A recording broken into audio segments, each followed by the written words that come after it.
الحمد لله وحده والصلاة والسلام على ما لا نبي بعده. أعوذ بالله من الشيطان الرجيم. بسم الله الرحمن الرحيم.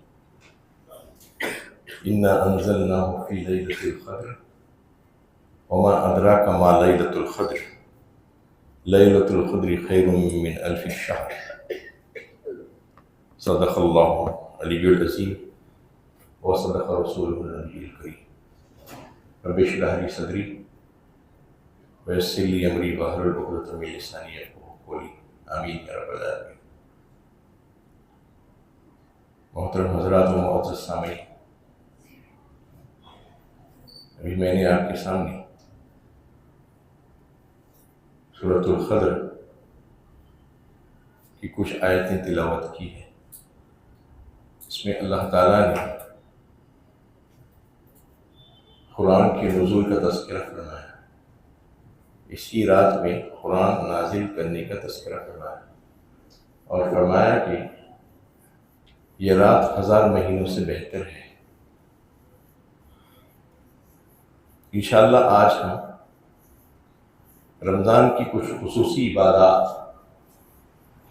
سے متعلق بات کریں گے. ویسے پورا رمضان کا مہینہ نیکی کرنے اور ثواب کو بٹور لینے کا مہینہ ہے. یہ بمپر مہینہ ہے اللہ تعالیٰ نے ہمارے لیے رکھا ہے. جیسا کہ دنیاوی چیزوں کے لیے بمپر ڈرا ہوتا ہے، ویسا ہی یہ بمپر ڈرا ہے جس کو اللہ تعالیٰ نے اپنے فضل و کرم سے ہمارے لیے منتخب کیا ہے تاکہ ہم اس ماہ میں بے شمار نیکیوں کے کام کر کے بہت سا ثواب حاصل کر کے اپنے درجات کو بلند کریں. لہذا اس میں جو خاص عبادتیں رکھی گئی ہیں اس کا تعلق سے تفصیلی بیان اس سے پہلے جمعہ اور دیگر جماعت کے موقعوں پر بھی آپ کے سامنے آ چکا ہے.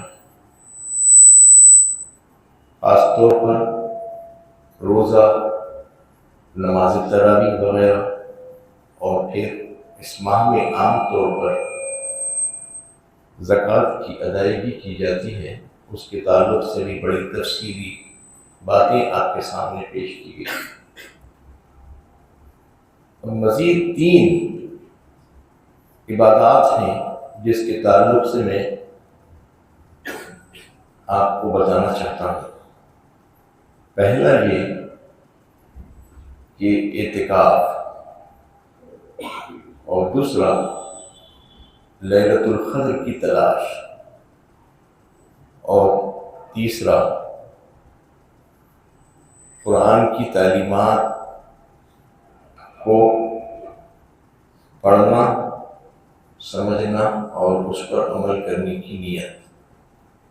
یہ 3 خاص عبادات ہیں اس ماہ سے متعلق. تو سب سے پہلے اعتکاف کی بات کرتے ہیں. اعتکاف کیا ہے؟ بیٹھ جانا اللہ کے در پر، سب چھوڑ چھاڑ کر، سب سے کٹ کر، سب سے ہٹ کر، فقیروں کی طرح اپنا سب کچھ چھوڑ کر، کام کاج، کاروبار، معاملات، اللہ کے در، اللہ کی مسجد میں اپنے آپ کو اس کے ایک کونے میں ڈال لینا، اللہ کی رضا اور خوشنودی حاصل کرنے کی غرض سے اس سے دعائیں اور مناجات کرنا، یہ اصل اعتکاف ہے. اب اعتکاف نفل اعتکاف بھی ہوتا ہے جیسا دیگر عبادات میں، اور اس میں فرض کچھ نہیں ہے بلکہ سنت موقعہ ہے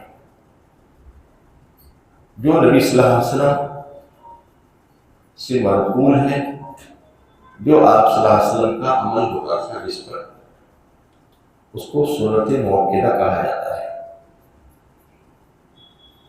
آپ صلی اللہ علیہ وسلم رمضان کے آخر عشرے میں اعتکاف کیا کرتے تھے. یہ سنت موقدہ ہے آخری عشرے میں اعتکاف کرنا. اب اس کے لیے کچھ کنڈیشنز ہیں، کچھ شرائط ہیں سنت اعتکاف کے سلسلے میں. نفل اعتکاف کے لیے کچھ بھی شرائط نہیں ہے. جب چاہیں، جتنی مدت کے لیے چاہیں آپ نفل اعتکاف کر سکتے ہیں. صرف آپ مسجد میں داخل ہوتے وقت اگر نفل اعتکاف کی نیت کر لیں اور مسجد سے نکلتے ہی وہ نفل اعتکاف ختم ہو جائے گا. اتنی دیر کے لیے بھی آپ کا اعتکاف ہو جائے گا جو نفل اعتکاف ہے، جو ہر حال میں ہر دن ہر ماہ ہو سکتا ہے. لیکن سنت اعتکاف جو ہے وہ صرف ماہ رمضان اور اس کے آخر عشرے میں ہوگا. آخر عشرے کا مطلب یہ ہے کہ 20 رمضان 21ویں شب سے شروع ہوگا. تو جو اعتکاف کا ارادہ کرے اور نیت کرے اس کو چاہیے کہ 20 رمضان کو غروب آفتاب سے پہلے مسجد میں داخل ہو جائے. جو 21ویں شب اب شروع ہونے والی ہے جیسا ہی مغرب ہوگی، 20 رمضان جیسا کہ ابھی ہمارے پاس جو ہونے والا ہے 10 مارچ کو ہوگا. 10 مارچ منگل کے دن 20 رمضان ہوگا. اس میں غروب آفتاب سے پہلے ہی داخل ہو جانا چاہیے. 6:30 کو افطار ہو رہا ہے تو 6 بجے 5:30 6 بجے مسجد میں داخل ہو جانا. اس کے بعد نہیں، وقت شروع ہو جائے گا. پھر اس کی احتیاط ضروری ہے. اور دوسری احتیاط یہ ہے کہ یہ مکمل 10 دن کے لیے ہوگا. 21ویں شب سے جب شروع ہو جائے گا تو آخر رمضان تک چلے گا. عید کا چاند دیکھنے کے بعد، اس کا اعلان ہو جانے کے بعد مسجد سے نکلنا ہوگا. اس سے پہلے مسجد سے نہیں نکلا جا سکتا. اور اس کے بڑے سخت شرائط ہیں. یہ کہ اعتکاف کے دوران آپ کسی بھی دنیاوی کام کاج امور انجام نہیں دے سکتے. بغیر کسی شرعی عذر کے مسجد سے باہر قدم نہیں ڈال سکتے. کسی بھی محفل میں حتیٰ کہ جنازے میں بھی شریک نہیں ہو سکتے. جس مسجد میں آپ اعتکاف کر رہے ہیں وہ دیکھ لینا چاہیے کہ وہ مسجد جامع مسجد ہونی چاہیے جہاں پر 5 وقتوں کی نماز باجماعت ہوتی ہو اور جمعہ کی نماز بھی ہوتی ہو. اسی مسجد میں اعتکاف کرنا چاہیے. اور دنیاوی طور پر دنیاوی معاملات میں کام کاج کاروبار کی کوئی بھی بات نہیں کرنا چاہیے. آج موبائل کا دور ہے، موبائل نکال کر لوگ شروع ہو جاتے ہیں پوسٹنگز کرنا یا بات چیت کرنا. اس سے مکمل اعتراض کرنا چاہیے کہ کسی بھی دنیاوی امور پر، دنیاوی معاملات میں بات نہیں کی جا سکتی. کسی بھی دنیاوی طور پر لوگوں سے کسی کاروبار بزنس کی بات نہیں کر سکتے. دین اور آخرت سے متعلق کوئی بات ہوگی تو کی جا سکتی ہے. اب اس کا طریقہ کیا ہے؟ طریقہ یہ ہے کہ جیسے ہی 20 رمضان 21ویں شب میں آپ مسجد میں داخل ہوں گے، مسجد کے کوئی ایک کونے میں اپنا پردہ لگا لینا چاہیے جہاں پر فقیروں کی طرح پڑ جانا، بس اللہ کے در پر اللہ کی رضا اور خوشنودی حاصل کرنے کی غرض سے. اور پھر وہاں پر مختلف قسم کے ذکر و اذکار کرتے رہنا. سب سے بہترین اور اعلیٰ ذکر قرآن کی تلاوت ہے. قرآن کی تلاوت، اس کا ترجمہ، اس کی تفاسیر، اس کو سمجھنے کی کوشش کرنا اور اس سے ہدایت حاصل کرنے کی کوشش کرنا، خاموشی کے ساتھ تنہائی میں بیٹھ کر. اور رسول اللہ صلی اللہ علیہ وسلم کی سنت نبوی، تاریخ اسلام، آپ صلی اللہ علیہ وسلم کی پاک سیرت، صحابہ کرام کی زندگیوں کے احوال، علم دین کے تعلق سے تعلیم حاصل کرنا، علم حاصل کرنا، حدیث کا علم حاصل کرنا، ذکر و اذکار کرنا، اللہ سے دعا و مناجات کرنا، یہ سب شامل ہیں دوران اعتکاف. یعنی اعتکاف کے دوران یہی کام کرنا پڑے گا صرف اور صرف، اور زیادہ تر اوقات اپنی اسی میں لگاتے رہنا، اور جب تھک جائے تو تھکاوٹ کو دور کرنے کے لیے تھوڑی دیر کے لیے آرام کر لینا۔ اس کی شرط ایک یہ بھی ہے کہ ہر رمضان میں ہوگا، یہ رمضان کے آخری عشرے میں ہوگا اور حالت روزے میں ہوگا، روزے کے بغیر یہ اعتکاف نہیں ہوگا۔ سنت اعتکاف کہتے ہیں، روزہ بھی ظاہر بات ہے جو انسان اعتکاف میں آ رہا ہے سنت اعتکاف میں تو وہ تو روزے کا اہتمام کرے گا ہی، لیکن پھر بھی ایک شرط ہے جو انتہائی اہم ترین شرط ہے اس کی کہ حالت روزہ ہونا چاہیے، مسجد ہونا چاہیے جامع مسجد، اور 20 رمضان 21ویں شب سے شروع ہونا چاہیے۔ یہ تمام کنڈیشنز اس کے پورے کرنا ضروری ہے سنت اعتکاف کے سلسلے میں۔ سنت موقدہ ہی ہے اور یہ سنت کفایہ بھی ہے۔ کفایہ کسے کہتی ہے؟ جو کافی ہو جائے سب لوگوں کی جانب سے، اگر کوئی اس کو انجام دے دے، جیسا کہ جنازہ پڑھنا اور اس کی تدفین فرض کفایہ ہے۔ کچھ لوگ اگر اس کو انجام دے دیتے ہیں تو پھر وہ سب کی جانب سے ادا ہو جاتا ہے، اور کوئی بھی اگر آگے نہیں بڑھے گی جنازے کی نماز اور تدفین کے سلسلے میں تو سب گنہگار ہوں گے، سب کے اوپر ذمہ داری ہے۔ اسی طریقے سے اعتکاف کا بیٹھنا بستی کی کسی مسجد میں سنت کفایہ ہے۔ بستی میں سے کچھ لوگ یا کم از کم 1-2 حضرات اس میں شامل ہونا چاہیے اور آ کر مسجد میں اعتکاف بیٹھنا چاہیے، تو سنت پوری ہوگی۔ اگر سنت میں کوتاہی ہوگی، سنت کفایہ نہیں ہوگا تو سب کے سب گنہگار ہوں گے، سارے بستی کے لوگ۔ اس لیے چاہیے کہ جو حضرات کے پاس وقت ہے اور فارغ ہیں، عمر رسیدہ حضرات ہیں یا دیگر لوگ بھی جو توجہ کرتے ہیں اس کی طرف، تو انہیں چاہیے کہ یہ ایک بہترین موقع ہے اللہ تعالیٰ سے بے شمار ثواب حاصل کر لینے کا۔ اس موقع کو ہاتھ سے جانے نہیں دیا جانا چاہیے، اور ابھی یہ پیریڈ چل رہا ہے، اب عنقریب اعتکاف سنت اعتکاف کا وقت شروع ہونے والا ہے۔ اس لیے میں آپ سبھی حضرات کو بھی اس کی طرف توجہ دلانا چاہ رہا ہوں کہ جو اس کے لیے بھی آسان ہو، سہولت ہو، اور اپنے لیے اس کی طرف توجہ کر کے شروع کر سکتے ہیں تو کر دینا چاہیے، اور اپنا کچھ وقت اس میں لگا دینا چاہیے رمضان کے آخری عشرے کو اعتکاف میں، کیونکہ یہ ایک ایسی عظیم اور شاندار اعلیٰ درجے کی عبادت ہے جس کا اندازہ نہیں کیا جا سکتا۔ آپ سوچئے کہ ایک بندہ مومن اپنا سب کچھ چھوڑ چھاڑ کر، دنیا کی رنگینیوں کو چھوڑ کر، کام کاج، کاروبار، معاملات، گھریلو زندگی اور سوشل لائف، سب چیزیں چھوڑ کر اللہ کے گھر میں ایک کونے میں پڑ گیا ہے اور مانگ رہا ہے اللہ تعالیٰ سے دعائیں اور مناجات، اس کے کلام کو پڑھ پڑھ کر رو رہا ہے اور اس کو سمجھنے کی کوشش کر رہا ہے، تو اندازہ کیجیے کہ کس طریقے سے قبولیت ہوگی اس کی دعاؤں کی۔ بالکل ایسا ہوگا جیسے ہاٹ لائن، ادھر سے فون اٹھائے ادھر سے بات چیت، ایسا ہو جائے گا اللہ کا معاملہ اس کے ساتھ۔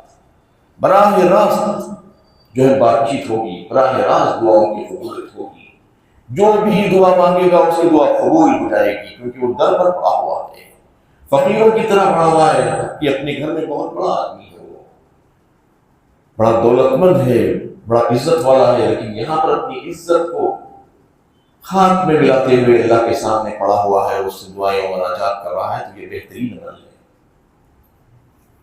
اب اس میں کیا عورتیں بھی شامل ہیں؟ یقیناً عورتیں بھی ہر نیک کام میں شامل ہیں جیسا دیگر کاموں میں شامل ہیں، لیکن عورتوں کے لیے مقام بدل جائے گا۔ عورتوں کا مقام مسجد نہیں ہوگا، جیسا کہ عورتوں کے لیے 5 وقت نماز کے لیے اپنے اپنے گھروں کے جو حجرے ہیں اس میں پڑھنا افضل ہے ان کے لیے۔ اسی طریقے سے اعتکاف کا بیٹھنا بھی ان کی اس مقام پر جہاں پر وہ اپنی باضابطہ طور پر نماز ادا کرتی ہے اندرونی حجرے، اس میں اعتکاف بیٹھنے کا اہتمام کرنا چاہیے۔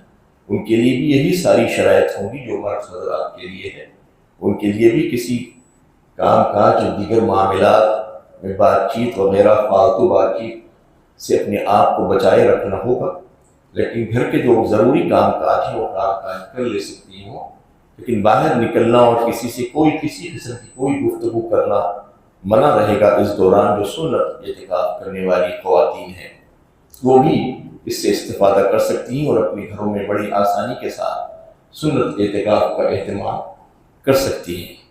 اب اس کے بعد دوسری عبادت جو رمضان کی جو ایک خاص عبادت ہے وہ ہے لیلۃ القدر کی تلاش، شب قدر بھی جسے کہا جاتا ہے، جس کے تعلق سے اللہ کے نبی صلی اللہ علیہ وسلم کی بے شمار ارشادات موجود ہیں، جس کی فضیلت میں اللہ تعالیٰ نے براہ راست قرآن میں 2 مقامات پر اس کا تذکرہ فرمایا۔ سورہ قدر 30ویں پارے میں انا انزلناہ فی لیلۃ القدر وما ادراک ما لیلۃ القدر لیلۃ القدر خیر من الف شہر فرمایا، بے شک ہم نے اس قرآن کو لیلۃ القدر میں نازل فرمایا، تم کیا جانو لیلۃ القدر کیا ہے؟ لیلۃ القدر تو وہ ہے جو 1000 مہینوں سے بہتر ہے فرمایا۔ اللہ تعالیٰ نے خود فرما دیا اگر 1000 مہینوں کا حساب لگائیں گے تو 83 سال 4 مہینے ہوں گے۔ عام طور پر اتنی زندگی بھی نہیں ہوتی ہے کہ انسان کی، یہ تو صرف بتانے کے لیے، اس سے بھی بہت زیادہ اللہ تعالیٰ عطا فرمائیں گے۔ یعنی کسی کو اگر یہ 1 رات حاصل ہو جائے تو وہ بڑا خوش نصیب ہے، اس کی زندگی بھر کے اعمال سے زیادہ اس کو اس 1 رات میں مل جائے گا۔ تو یہ کوئی مہنگا اور گھاٹے کا سودا نہیں ہے کہ اس کی سلسلے میں توجہ دینا ہے اور اس کا خاص اہتمام کرنا ہے، لیکن اس کو اللہ تعالیٰ نے چھپا کر رکھا ہے کیونکہ یہ بڑی قیمتی رات ہے، بڑی برکتوں والی رات ہے، جس کو اللہ تعالیٰ نے دیگر مقامات پر بھی بیان فرمایا ہے، اور وہاں پر بھی لیلۃ مبارکہ کے نام سے بیان فرمایا ہے۔ سورہ دخان 25ویں پارے میں حامیم والکتاب المبین انا انزلناہ فی لیلۃ مبارکہ انا کنا منذرین فیہا یفرق کل امر حکیم فرمایا۔ کتاب مبین ہے، یہ بالکل کھلی کتاب ہے، بے شک ہم نے نازل کیا ہے اس کو لیلۃ مبارکہ میں۔ اس قرآن کو نازل کرنے کی بات وہاں پر بھی ہو رہی ہے جیسے سورہ قدر میں ہوئی، تو مطلب یہ ہے کہ اس کو مبارک رات کہا وہاں پر اللہ تعالیٰ نے، یہاں پر قدر والی رات کہا۔ یہ مبارک بھی اس وجہ سے ہے کہ تنزل الملائکۃ والروح فیہا، اس میں تو جو ہے روح الامین اور فرشتے اللہ کے حکم سے نازل ہوتے ہیں، اور اس رات میں سب سے بڑی خوبی اس کی یہی ہے کہ اللہ تعالیٰ نے اس میں قرآن نازل فرمایا ہے۔ اس سے بڑھ کے خوبی اور کیا ہو سکتی ہے، اس سے بڑھ کر برکت کیا ہو سکتی ہے؟ تو اس کی علت یہی بتائی وہاں پر بھی یہاں پر بھی۔ مطلب یہ ہے کہ اس رات کی بے شمار برکتیں اور خوبیاں ہیں، جس کی وجہ سے اللہ تعالیٰ نے اس کو 1000 مہینوں سے بہتر فرمایا، تو اس کو ایسے ہی نہیں رکھ دیا جا سکتا تھا، اس کو تلاش کرنے کے لیے کہا گیا ہے۔ کوئی 1 رات مختص نہیں کی گئی اس سلسلے میں، سال بھر کی ساری راتیں، یا کم از کم رمضان کی راتیں، یا آپ صلی اللہ علیہ وسلم کے ارشادات کے مطابق آخری عشرے کی راتیں، آخری 10 دن، 21ویں، 23ویں، 25ویں، 27ویں اور 29ویں، آخری عشرے کی بھی طاق راتیں جو 21 سے شروع ہوتی ہے۔ یہ ہمارے لیے سہولت دی گئی ہے کہ کم از کم آخری عشرے کی 5 طاق راتوں میں تو جاگ لو بندو، اور اللہ تعالیٰ سے کچھ حاصل کر لو جو اللہ تعالیٰ نے تمہارے لیے مقرر فرمایا ہے، جو تم کو عطا کرنا چاہتے ہیں، جو ہزاروں مہینوں سے بہتر رات ہے۔ اس میں اگر تم کوئی 1 عمل کر لو گے تو 1000 مہینے کے عمل کے برابر ہو جائے گا۔ 1 رکعت پڑھ لو گے تو 1000 مہینے تک پڑھنے کے برابر ثواب مل جائے گا۔ تو پھر ہم کو اس سلسلے میں محنت اور کوشش کرنا چاہیے، جس کو اللہ تعالیٰ نے باضابطہ طور پر قرآن کریم میں براہ راست بیان فرمایا ہے، جس میں کسی قسم کا کوئی شک و شبہ ہو ہی نہیں سکتا۔ اور پھر آپ صلی اللہ علیہ وسلم کے ارشادات کے ذریعے سے بے شمار مواقعوں پر اس کی فضیلت اور اس کی برکتوں کو بیان کیا گیا ہے۔ تو اس رات کو حاصل کرنے کے سلسلے میں ہمیں چاہیے کہ اس کی طرف توجہ دیں اور اس کا خاص اہتمام کریں، خاص طور پر اب آخری عشرہ شروع ہونے والا ہے، اور آخری عشرے کی خاص راتیں جو طاق راتیں ہوں گی اس میں ہم کو اہتمام کرنا چاہیے، نہ کہ بازاروں میں گھوم کر آج کل جو لغویات میں پڑ گئے ہیں لوگ، جو فالتو قسم کے کام، جو شوز لگ رہے ہیں، جو ایگزیبیشنز ہو رہی ہیں، رات بھر جانوروں کی طرح کھا پی رہے ہیں، گھوم رہے ہیں، آوارہ گردی کر رہے ہیں، یہ اچھا نہیں ہے۔ کیونکہ یہ رمضان کا مہینہ اس لیے نہیں آیا تھا کہ صرف کھائیں پئیں اور باہر پھریں، گھومیں، شاپنگ کریں۔ آپ کی ضروریات یقیناً ہیں، لیکن اس کے لیے تھوڑا سا وقت دیجیے، اور زیادہ وقت اللہ تعالیٰ کی عبادات اور خاص طور پر تاخراتوں کی تلاش کے سلسلے میں اپنے آپ کو لگا لیں، اس کی طرف توجہ دینا چاہیے۔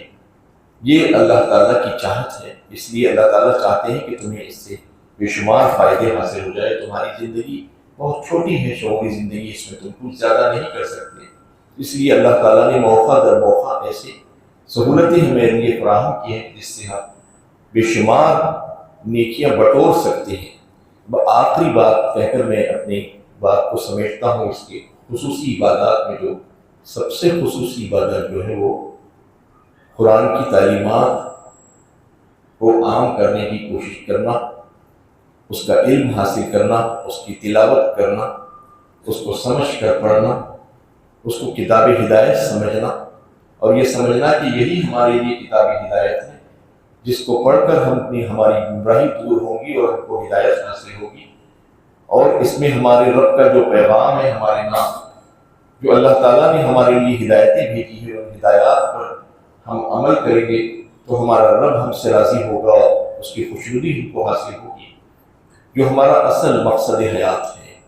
تو اللہ تعالیٰ نے اس ماہ کو اسی کے ساتھ جوڑا ہے، شہر رمضان الذی انزل فیہ القرآن، یہ رمضان کا مہینہ جس میں بے شمار برکتیں، جیسے پہلے بیان میں یہ بات آئی تھی استقبال رمضان کے سلسلے میں، بے شمار برکتیں اور فضیلتیں اللہ تعالیٰ نے اس میں جو رکھ کر چھوڑ دی ہیں کہ ایک فرض کو 70 فرض کے برابر ثواب، ایک نفل کو فرض کے برابر، جنت کے دروازے کھول دیے جاتے ہیں، جہنم کے دروازے بند کر دیے جاتے ہیں۔ ایسے بے شمار فضیلتیں اللہ تعالیٰ نے اس میں جو رکھی، وہ صرف اس وجہ سے کہ اس کی نسبت قرآن سے ہے۔ اللہ تعالیٰ نے اپنے پاک کلام کو اس میں نازل فرمایا، جس کی وجہ سے اس کو فضیلت حاصل ہو گئی ہے۔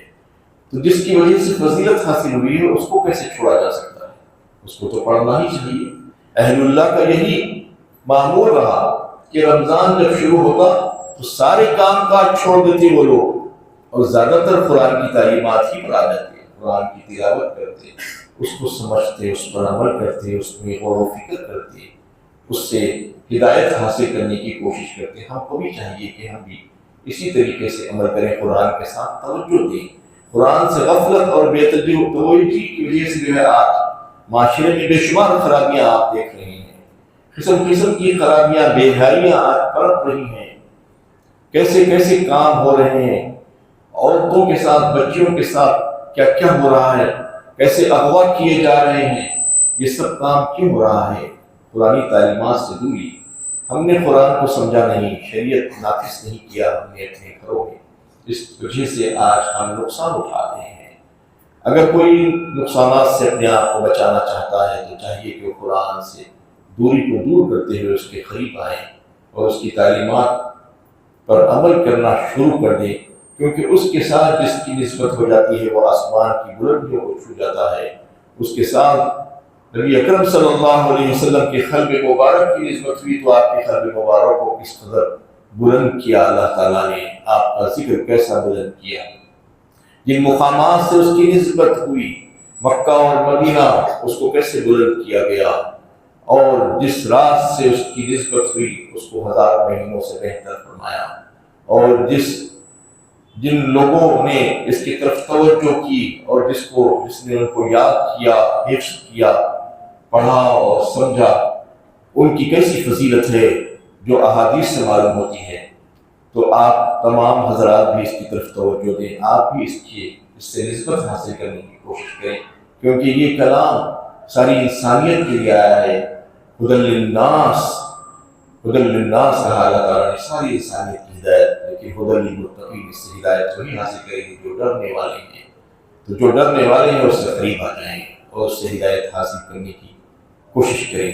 یہ کچھ باتیں تھیں جو رمضان کی خصوصی بازار سے متعلق، پر ایک دو باتیں جو پچھلی زکوٰۃ کے موضوع پر جو چل رہی تھی اس میں سے میں آپ کو پھر سے توجہ دلانا چاہتا ہوں، کیونکہ بعض حضرات نے اس تعلق سے سوال کیا تھا کہ زکوٰۃ کے دینے کے سلسلے میں افضلیت کس کی ہے. جیسا کہ خونی رشتہ داروں کے سلسلے میں بھی یہ بات آئی تھی کہ افضل ہے ان کو زکوٰۃ دینا، تو بعض لوگوں نے ان لوگوں سے کہا کہ خونی رشتہ داروں کو زکوٰۃ نہیں دی جا سکتی. یہ بالکل غلط بات ہے، اس لیے کہ جیسا کہ اصول اور فروع آپ کے ماں باپ اور اس کے اوپر کے جو لوگ ہیں ان کو زکوٰۃ نہیں دی جا سکتی. آپ کے نیچے کے اولاد، آپ کی بیٹا بیٹی، پوتا پوتی، نواز نواسی، ان کو زکوٰۃ نہیں دی جا سکتی. لیکن آپ کے بھائی بہن سب سے پہلے حقدار ہیں، سب سے پہلے حقدار ہیں. اگر وہ صاحب نصاب نہیں ہیں تو ان کو چھوڑ کر، اگر وہ صاحب نصاب نہیں ہیں، مستحق ہیں، تو اگر دیگر لوگوں کو دیے گئے تو اللہ تعالیٰ کے پاس قابل قبول نہیں ہو سکتی.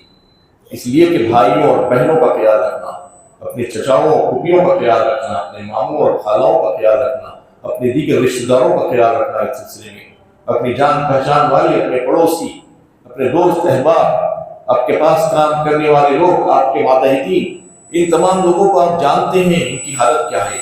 معاشی حالت سے آپ جس کے بارے میں جانتے ہو ان کو دینا زیادہ بہتر ہے، نہ کہ ان لوگوں کو جو چمٹ چمٹ کر مانگ رہے ہیں، جن کے بارے میں آپ کو کچھ بھی پتہ نہیں ہے کہ آیا وہ مسلمان بھی ہے یا نہیں ہے، یا مستحق ہے یا نہیں ہے. بعض لوگ لکھپتی کروڑپتی ہیں لیکن مانگ رہے ہیں، ان کو آپ دے جا رہے ہیں. لیکن جن کو جانتے ہیں ان کے بارے میں سفید پوش لوگ جو اپنی خودداری کی وجہ سے آگے نہیں بڑھتے، ان کا لحاظ کرنا چاہیے. اور جو حضرات مسجدوں اور مدرسوں میں خدمات انجام دیتے ہیں، وہ سال بھر محنت کرتے رہتے ہیں، ان کا بھی لحاظ کرنا ضروری ہے.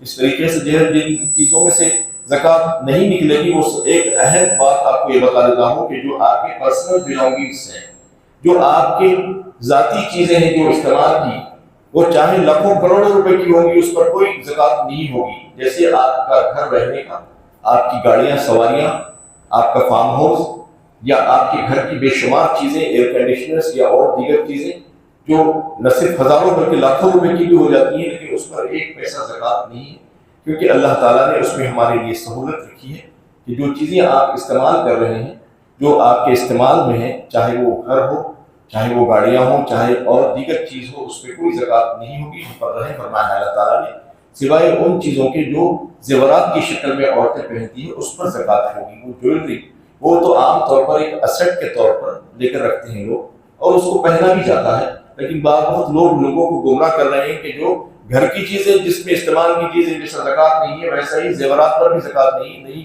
بالکل ایسا نہیں ہے. زیورات پر زکوٰۃ دینے کے سلسلے میں اللہ کے نبی صلی اللہ علیہ وسلم کی طرف سے واضح احادیث موجود ہیں. اس کے باوجود بھی اگر کوئی ایسا کہہ رہا ہے کہ زیورات پر زکوٰۃ نہیں ہے، جو عورتیں پہنتی ہیں، تو عورتیں تو زیورات ہی پہنتی ہیں، تو کیا پھر سارے زیورات پر زکوٰۃ نہیں ہوگی؟ سب زیورات پر زکوٰۃ ہوگی، سوائے ان چیزوں کے جو گھر کے استعمال کی جو چیزیں ہیں اس پر زکوٰۃ نہیں ہوگی. اللہ تعالیٰ سے دعا ہے کہ اللہ تعالیٰ ہمیں صحیح علم و عمل کی توفیق عطا فرمائے، اور جو کچھ بھی کہا گیا ہے، سنا گیا ہے، اس پر عمل کرنا ہمارے لیے آسان فرمائے، اور اس رمضان کے مہینے میں ہمیں بہترین عمل کرنے کی توفیق عطا فرمائے، اور اس کا بھرپور اجر ہم کو عطا فرمائے، اور ہم سب کی بخشش اور مغفرت فرمائے. آخر دعوانا الحمدللہ رب العالمین. سنتوں کے لیے وقفہ دیا جاتا ہے.